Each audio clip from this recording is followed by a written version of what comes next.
Listen up, because what just happened in Minnesota is exactly what this city needed to see. But before you get to hyped, let me tell you something. This team was this close, like razor-thin close, to replaying the same nightmare from Week 1.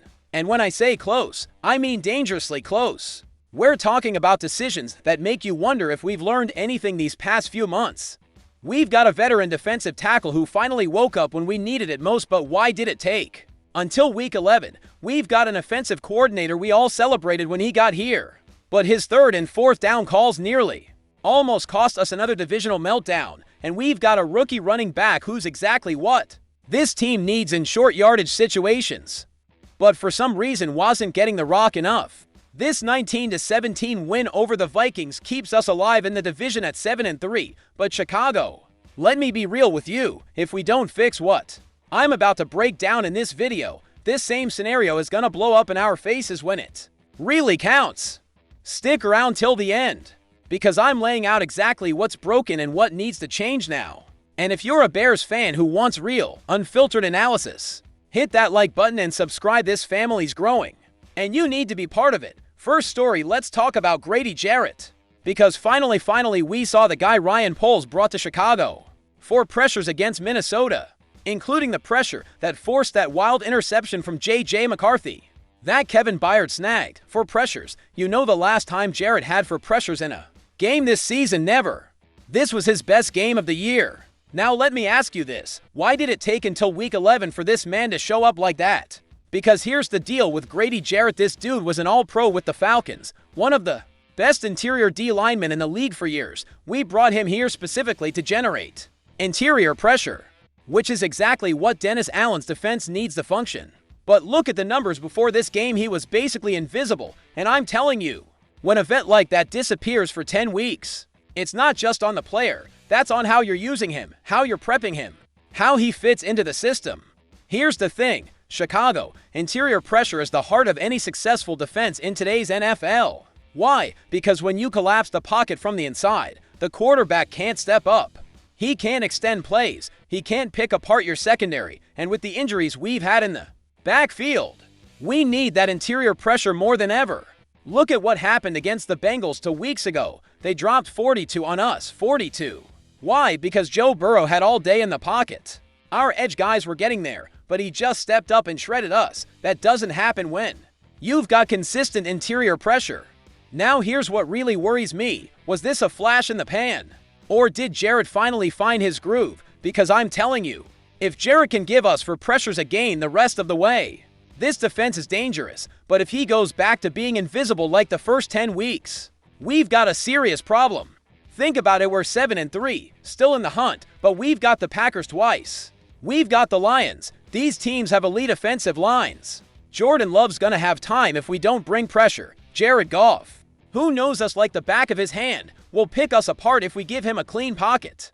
Dennis Allen needs to build the rest of this season around what Jarrett did on Sunday. Put him in spots where he can win one-on-ones.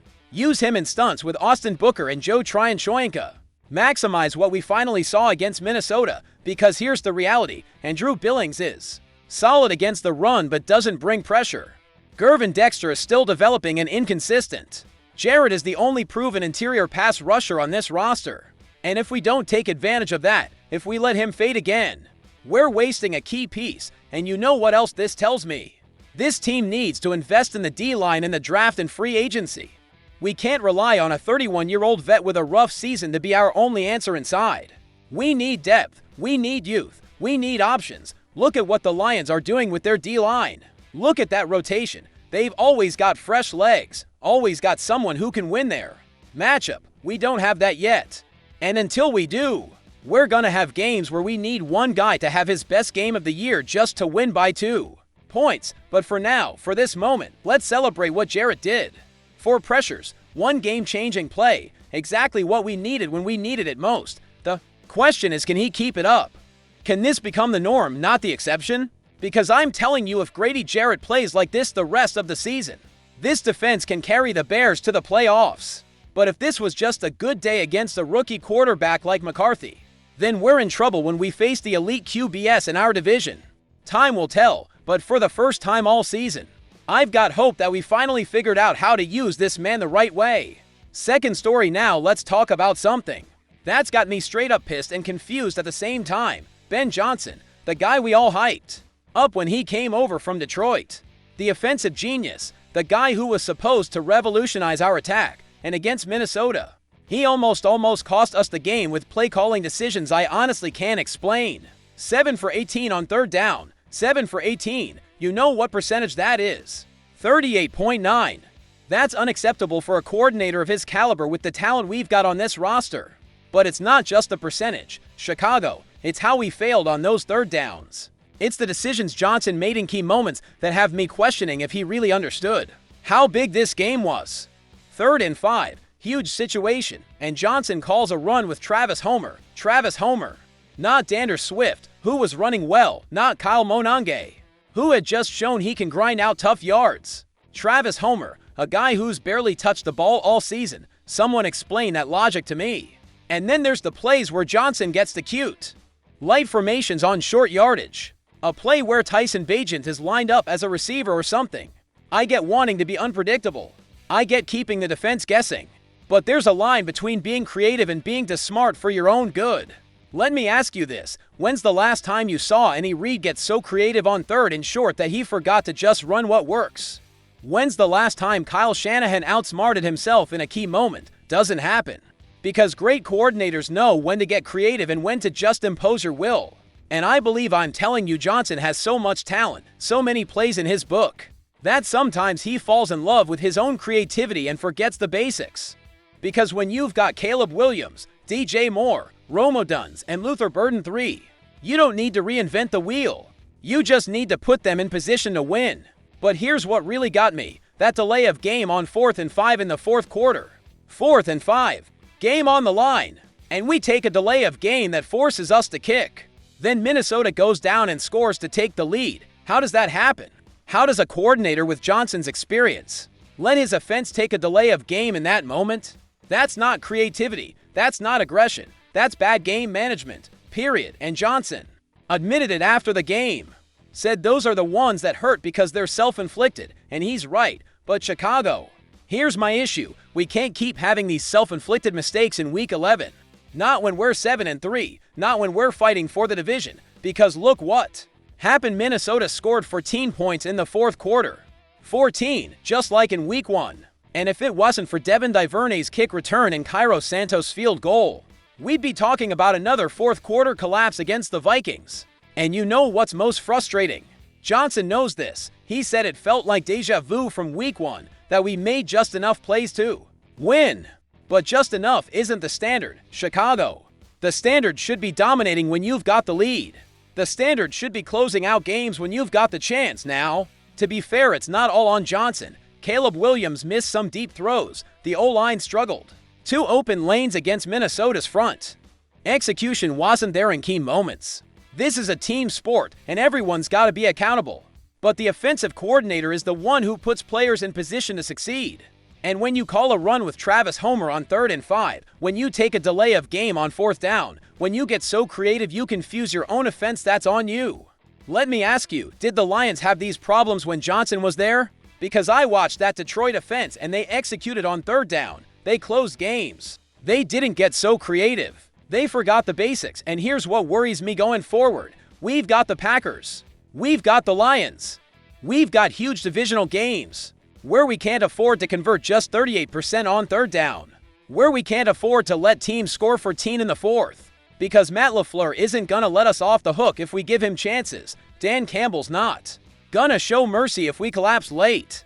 These are elite coordinators with elite quarterbacks, and if we don't clean this up, they're gonna shred us. But here's the thing, Johnson is too good for this to be a long-term issue. The guy's got a brilliant football mind. He knows how to attack defenses. He just needs to remember that sometimes, especially in tight divisional games, less is more. Sometimes the best play is the obvious one. And I believe he'll learn from this. I think he'll adjust, because like he said, a win is a win. And we found a way to pull it out even when we didn't play our best ball. That shows growth as a team. But Chicago, let's not get it twisted. We can't keep winning games by 2 points off miracle returns. We can't keep letting teams come back with 14 in the 4th. Eventually, that luck runs out. Johnson needs to simplify, trust his talent, Run what works and save the trickery for when it really matters. Because this roster is too talented to be converting just 38% on third down. Third story now, let's talk about the breakout star of the game, Kyle Monange. The rookie running back, 7th round pick, who's finally showing why Ryan Poles drafted him, because against Minnesota, this kid proved he's exactly what this offense needs in short yardage situations. 3rd and 4, Monange gets the handoff, hits the middle hard, drags defenders all the way to the 1-yard line. Next play, touchdown. 7 plays, 74 yards, 8 minutes and 26 seconds off the clock. That's winning football. Chicago, that's imposing your will. And I gotta ask, why did it take so long to give this guy the ball in these situations? Look at the numbers, 23 yards and a touchdown against Minnesota. 26 carries 2 weeks ago when Swift was out. 3 touchdowns in the last 5 weeks. This guy produces when he gets the chance. But here's what really excites me about Monange's running style. He's not out here dancing behind the line looking for the perfect lane. He's not trying to break a home run every play. He's a contact runner, sees the hole, hits it hard, falls forward, and you know what kind of back you need in today's NFL. That exact kind. Look at last year's Super Bowl. Look at what the Chiefs did with Isaiah Pacheco, being able to run in short yardage, being able to convert on 3rd and short, being able to keep drives alive when the game's on the line. I believe I'm telling you, Monange needs to be touching the ball at least 6 times a game. Doesn't matter if Swift is the starter. Doesn't matter if Roshan Johnson is active. When you need tough yards, when you need a goal line score, when you need to keep a drive alive, Monange is your guy. And here's the beauty of having Monange: he complements Swift perfectly. Swift is your speed guy, your open field weapon, your pass game threat. Monange is your hammer, your power back, your closer in the run game. Look at what Swift did against Minnesota: 21 carries, 93 yards, ran hard, broke tackles, hit cut back lanes better than he has all season. And that 7-yard run at the end of the game basically saved it by setting up Santos Field goal. But without Monange scoring that early touchdown, without him converting that crucial 3rd and 4, we don't win that game. It's that simple. And let me ask you, how many teams in the NFL have a 7th round rookie back who can be your short yardage weapon? How many teams have that luxury? Most teams are paying millions for that kind of production. We've got it on a rookie deal. That's a steal. Chicago, that's Ryan Poles finding value where other teams didn't. And we need to maximize that while we can. Because here's the salary cap reality: Dander Swift is going to want a big contract eventually. And when that time comes, we're going to have to make tough choices. But if Monange keeps developing like this, if he keeps proving he can be a reliable power back, suddenly we've got options. Suddenly we're not desperate to pay a running back in free agency. Suddenly we can use that money on the O-line, on defense, on premium positions. That's smart roster building. And look at what Pro Football Focus said about Monange. Wait, hold up. That was actually about Chris Williams. My bad. But the point still stands: Monange is producing when he gets his chances. What is concerning is that Williams, who was our run-stopping solution last week, was inactive against Minnesota. Inactive against a team that ran for 85 yards in the second half of the first game. Against a team with Jordan Mason and a mobile QB like J.J. McCarthy. That roster decision has me scratching my head, but that's a topic for another video. Back to Monange: this kid needs more touches, needs more chances, needs to be a key part of the game plan every week. Because when we give him the ball in big moments, he delivers. And I think Ben Johnson is starting to trust him more. 3 touchdowns in 5 weeks isn't a fluke. That's a coordinator seeing what we're all seeing: a back who can get the tough yards when you need them most. Because at the end of the day, football comes down to this: can you convert on 3rd and short? Can you punch it in at the goal line? Can you keep drives alive when the game's on the line? If you've got a back who can do all 3, you've got a huge advantage, and Kyle Monange is showing he can do all 3. Now we just need to use him consistently, make him part of the plan every week, give him 6, 7, 8 touches a game and let him do what he does best: run hard and fall forward. Because when we do that, when we use Monange the right way, this offense gains another dimension. It's balanced, it's physical, it can control the clock and close out games, and that's what we need to win in January. Chicago, that's what we need to compete with the best in the NFC. Not just flash and creativity, but power and grit when the game gets ugly. Kyle Monange gives us that. Now we just need to keep using him. So let me ask you something. Bears family, after seeing Grady Jarrett finally wake up for huge pressures, do you think this is the start of something big, or was it just a good day against a rookie QB? Because I need to know if you believe this guy can keep it up the rest of the season. Drop your thoughts in the comments. And about Ben Johnson and those play calling decisions that nearly cost us the game, are you worried? Or do you think it's just part of a new coordinator figuring things out? Because that 38% on third down and that delay of game on fourth down have me nervous heading into games against the Packers and Lions. What do you think? Let me know below. And Kyle Monange, the 7th round back who's emerging as our short yardage weapon. How many touches do you think he should get per game? 6, 8, 10? I think this kid needs to be a core part of the game plan every week. Tell me if you agree. Look, Chicago, this win over Minnesota keeps us alive in the division race at 7-3. But as we saw today, there's still a lot of work to do, still some questionable decisions, still some shaky execution, still moments where it feels like we're about to collapse like we did in week 1, but we also saw growth. We saw a team that found a way to win even when it didn't play its best football. We saw players step up in clutch moments. We saw resilience and heart. And that's what builds playoff teams. Family. Not perfection, but the ability to win ugly, the ability to bounce back from mistakes, the ability to make plays when it matters most. But let's not get it twisted. If we want to really compete in this division, if we want to be in the playoff conversation, we've got to clean up these mistakes. We've got to execute better on third down. We've got to make smarter play calls. We've got to use our best players in their best roles. And I'll be here every week, breaking down every play, every decision, every key moment. Because you deserve real analysis, no filters, no fluff, just the truth. That's what we do on this channel. So if you're not subscribed yet, what are you waiting for? Hit that subscribe button. Because this family is growing and you need to be part of it.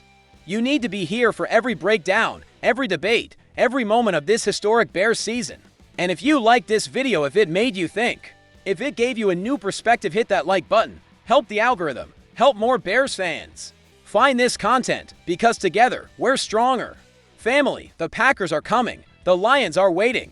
This division is wide open and we've got a shot to do something special. But only if we learn from these mistakes. Only if we get better every week. Only if we stay locked in on the goal. Bear down. Chicago, bear down. Family, I'll see you in the next video with more breakdowns, more debates, more truth about our Bears. This is the Bears family. This is our moment. And I'm not missing it for anything. See you soon.